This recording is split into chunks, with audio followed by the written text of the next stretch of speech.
maa ngi tudd Mamadou Diamanka je suis le président de l'amicale man maay président amicale des enseignants classe passerelle bu Sénégal. Voilà décembre passé section plénière bi dañu saisiroon monsieur le ministre Mamadou Talla devant tous les Sénégalais bu ñu demee waxtaan ak moom député yi interpellé ko ci situation bi mu ne ñu carrément dinaa leen woo waxtaan ak ñoom xool trouver solution pour ñu reverser leen ci système bi.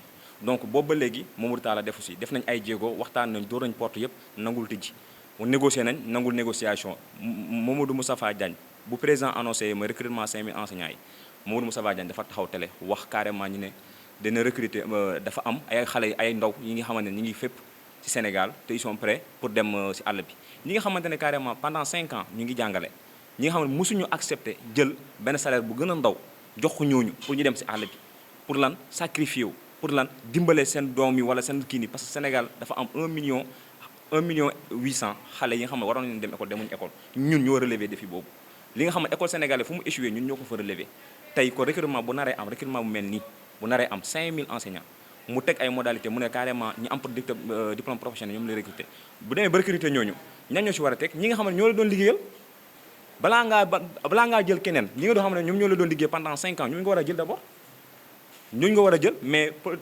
recrutement bi bu mu résultat bu mu génnee dañuy gis ni carrément autorité bi deful lu mu war a def dañ ko politiser def lu leen neex teg kum na amul ndey kum am na ndey loolu lañ leen def parce que jël nañ ñi nga xamante ne carrément amuñu diplôme professionnel jël nañ ñi nga xamante ne amuñu bac jël nañ ñi nga xamante ne mosuñu jàngale tey léegi ñun nga xamante ne ñun ñooy doomu baadoo la ñu def lan ñu toog def lan di applaudir di kii nii non non duñ ko def nañ fii point de presse la fois passée def nañ point de presse fii pour wax ak autorités yi mais réagir ñu dem nañ saisir syndicalistes yi réagir ñu Mamadou Moustapha Diagne xam ne suñu situation monsieur le ministre démb rek ñu ngi doon wax ak moom si situation bi il n'a pas réagi donc jàpp nañu carrément comme que ñoom bëgguñu carrément doomu Sénégal yi nekk fii la lañ bëgg xale yi jël gaal gi dem non non duñu jël gaal gi fii la ñuy toog Sénégal ñun ñëpp ñoo ko bokk ñu dee ñun ñëpp ñu tëdd fii def grève de faim ba heure bu ñu deewee ñu xam ne carrément état bi moom mooy responsabilité bi opinion nationale ak internationale ak képp ki nga xamante ne carrément dañ laa bàyyi si recrutement bi mu leer la ba leer yàlla lii lu ñuy def affaire de politique la ñu ngi lay woo pour nga ñëw.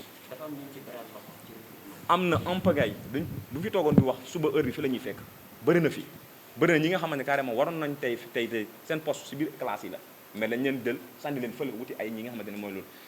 passerelle bi bien vrai que amul avenir boo gisee ñun ñu rey suñu bopp pendant juróomi at di kii nii parce que xam nañ amul avenir ñi nga xam ne dañu leen recruter ñoom dañuy bañoon passerelle bi te pourtant ñu dañu ko accepté woon malgré amul xaalis duñ la fay lu ko jar mais dañuy sacrifier pendant juróomi at nekk ci àll bi fin fond du Sénégal mais tey bu recrutement amee war a dugal gars yi dans la fonction publique genre yooyu noonu waaw ak ku nekk dama andi sa doom ñëw ñu jëlal la ko après ñun ñu def lan ñu toog xool leen dina applaudir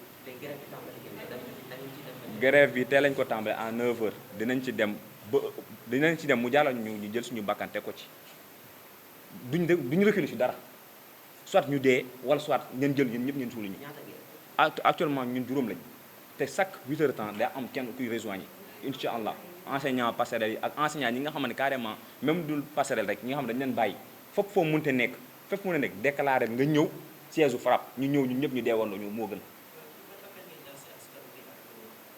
askan bi lu may laaj lu mu leen di ñaan mooy lan ñu doon seen témoin ñu xam ne carrément lépp lu ñu dal ñoom lañ président la ak ministre Mamadou Talla man du ma épingle kenn ku du ministre Mamadou Talla dama koy joxoñ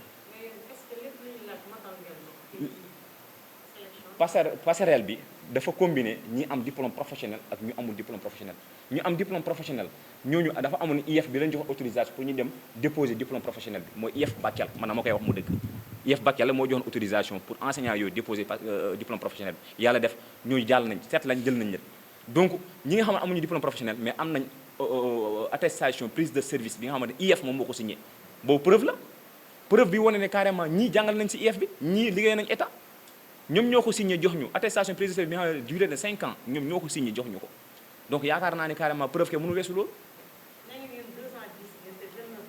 waaw tànneef boobu dañ ko jël soit man du ma indexé 29 yooyu ils sont plus compétents ils sont compétents que nous comme nous ñun ñëpp ñoo génn fu ñu formé parce que dañu leen doon formé ñun ñëpp la ñu formé ndoo recrutement bi bu mu amee recrutement passerelle d'abord enseignant bi dañu def sélection concours lañu def ñu def concours ñu jàll gars yi yóbbu ñu CRFPE bu Tamba ak bu Kédougou ak Kaffrine kii ñu formé ñu bu ñu formé ñu génn ñu affecté ñu kon yaakaar naa ñun ñëpp benn lañ te pourtant si 29 yi am na ñoo xamante ne amuñu CAP mais jël nañ leen garaawul ñu ñëpp benn lañ mais dañu xam ne carrément tey passerelle 210 yi waruñu jël ñeneen à part ñi am diplôme professionnel te ñooñu bokkuñu si.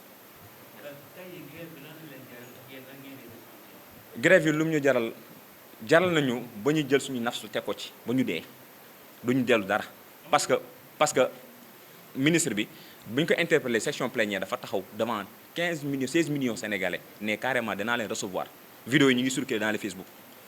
Mamadou Moustapha Diagne mooy bu président annoncé recrutement 5000 enseignants dafa taxaw wax mu nous avons des jeunes yi nga xamante ils sont capables de servir leur pays des enseignants des classes passerelles moo ko résultat bu demee ba ñëw résultat yi génn gisuñu loolu gisuñu Mamadou Moustapha Diagne lu muy wax gisuñu Mamadou Talla lu muy wax lan la ñuy wax c'est paradoxal.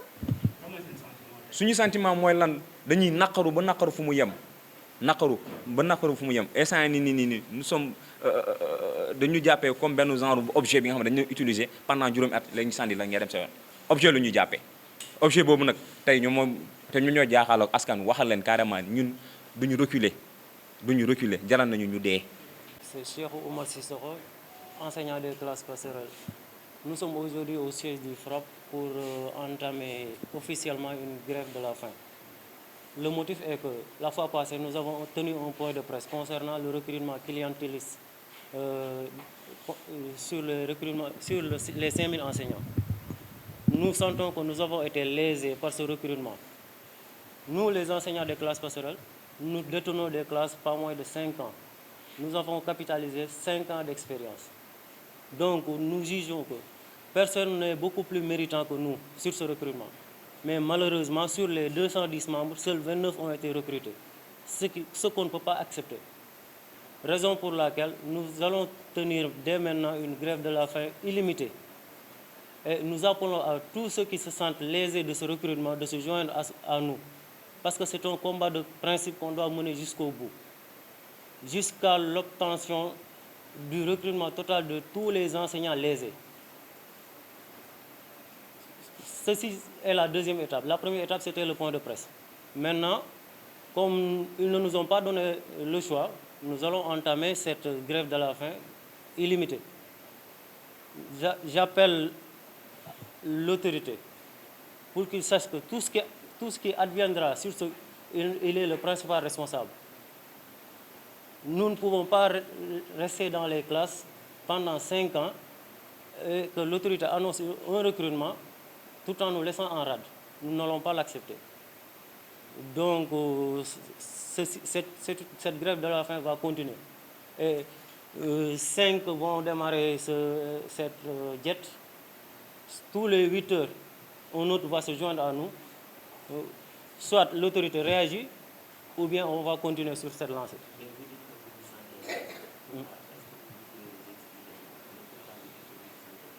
Nous nous sentons lésés parce que on ne peut pas vouloir recruter des enseignants tout en ayant des enseignants qui sont déjà dans le système, qui pendant 5 ans servent l'État du Sénégal. Nous enrôlons pas moins de 10 000 enfants chaque année qu'on forme et reversés dans le système éducatif formel. Comment est-ce que vous pouvez laisser en rade ces gens-là tout en recrutant des fils d'eux ou bien des filles d'eux? C'est inadmissible. Nous n'allons pas l'accepter. Dans les recrutements, il y a eu des privilégiés. Effectivement, il y a beaucoup de privilégiés. C'est un recrutement clientéliste pour caser une clientèle politique. Et ça, nous n'allons pas l'accepter. Présentement, 5 vont démarrer.